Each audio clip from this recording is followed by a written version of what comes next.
Just about 10 kilometers east of Amsterdam lies the lovely little town of Muiden. Today, this is the perfect Sunday getaway from the big city, where you can come for a bike ride or a walk, or simply to sit along the cafes and enjoy a summer day. But Muiden's quaint beauty is perhaps only matched by its historical strategic importance. In fact, the town lies on the river Vecht. This is a waterway that connects the once open Zuiderzee, a sea, to the city of Utrecht, meaning this was the highway across which all kinds of goods were imported and exported that contributed to the growth and development of Muiden and Holland. The key importance of water for this town is testified by the fact that most of the old buildings still look on the Vecht. And its position on such a key waterway made Muiden not just important in economical terms, but in military terms as well. In fact, Muiden is a fortress town. This can easily be seen on this old map, where the town is surrounded by walls, ramparts, and a moat. And if you look on the left, is the topic of today's video. In fact, as any self-respecting medieval settlement with a truly strategic importance, Muiderslot has its own castle, Muiderslot. You may often see it referred to as Amsterdam's Castle or the Castle of Amsterdam, because of its relative proximity to the bigger city. But I would not suggest you use this term. First, it's incorrect, and second, you'll probably not be scoring many points with the locals. This is Muiderslot, the castle of Muiden. It was built at the end of the 13th century, on order of Count Floris V of Holland. Floris was a crucial figure in the history of Holland and the Netherlands as a whole. And more than that, perhaps, he is a folk hero whose legacy still lives on in books, movies, and fiction. The castle has a square footprint with 4 round towers, one at each corner. It's protected by a moat and a drawbridge. While it went through many renovations and changes in the course of its history, the last wave of renovations brought it back to its original style and look. Entering the castle through the drawbridge, you are met by the emblem of the lion, the symbol of the Counts of Holland. What's also interesting are those openings at the top of the tower, through which defenders would have dropped hot water or all kinds of debilitating materials on potential assailants. The brick walls of the castle are extremely thick, as you can see from this footage, and would have provided an extremely solid defense. As would have the round towers overlooking each corner of the surrounding landscape. But perhaps the most impenetrable defense would have been this wide moat, through which no medieval attacker would have really been able to get through. Inside the castle is a courtyard, at the center of which is a water well. You can see that 2 sides of the castle are fortified walls, whereas the buildings occupy the other 2 sides. And in the courtyard, you can still see these large stone balls, which would have been used to defend the castle from any assailants. Up these stairs, and to the right, we get a glimpse into one of the actually many toilets that the castle has to show. It seems like facilities were not a problem here. In one of the front towers is what would have been the room of the captain of the guard. The many windows offer great visibility on the area around the castle. Through a staircase in this tower, we get to the walkway on the fortified walls. This offers a great opportunity to get a glimpse of the surrounding landscape, but also to get really up and close with the structure of the castle.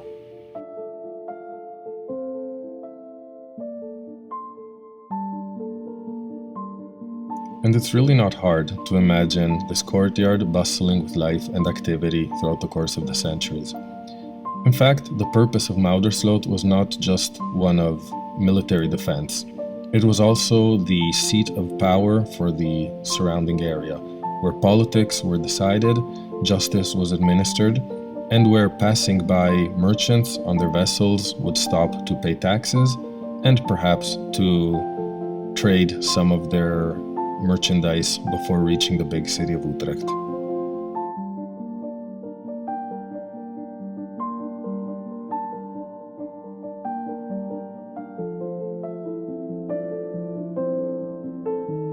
As any castle should, Muiderslot has its own dungeon. While today it may not be as damp and cold as I would imagine it was centuries ago, it's still not a place I would like to spend extended periods of time in.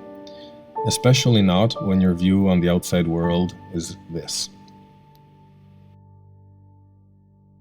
This narrow staircase was one of the few access points to the upper levels of the castle, and is designed on purpose to make the life of potential attackers more difficult.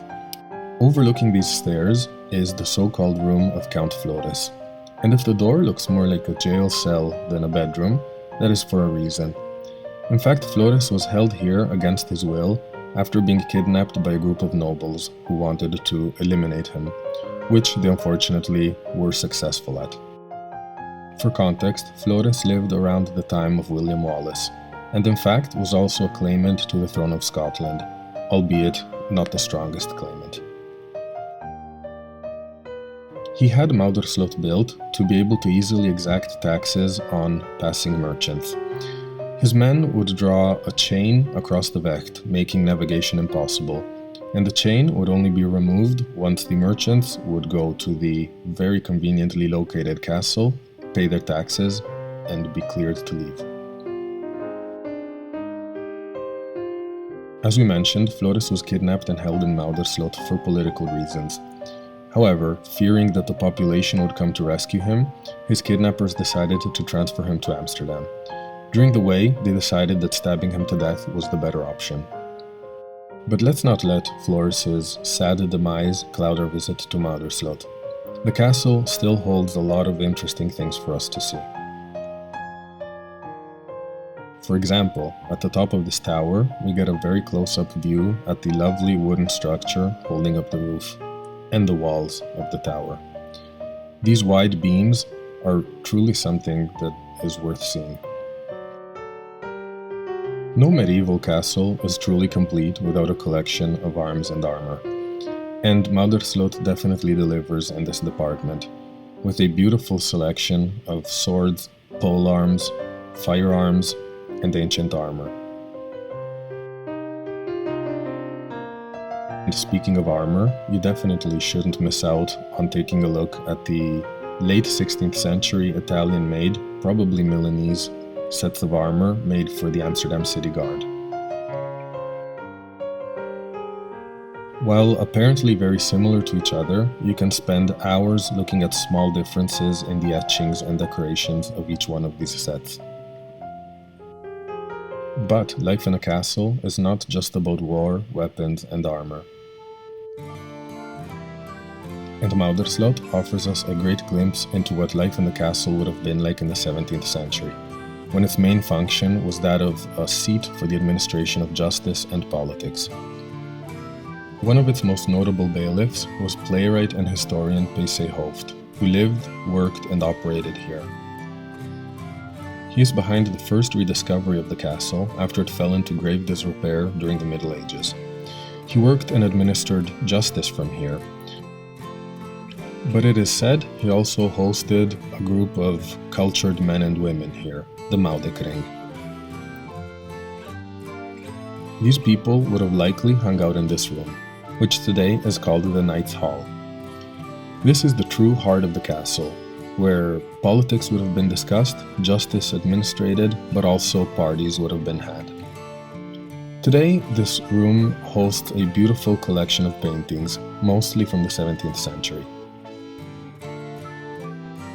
In one corner of the room is the ancient guest book, which is still in use today when notable visitors come to the castle.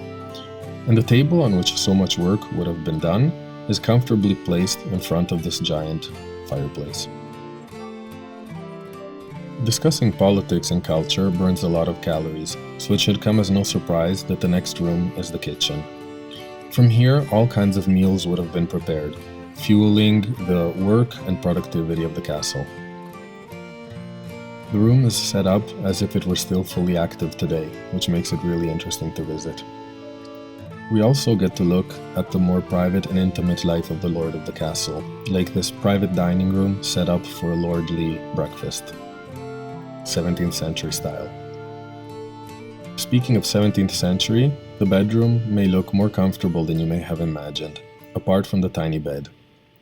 The bed is so small because at the time people slept sitting down. It was thought that lying down was detrimental to one's health. The insides of the castle are not the only thing worth mentioning though. Just outside, opposite the drawbridge, is a lovely garden with all kinds of flowers and plants, a beautiful place to spend some relaxing time.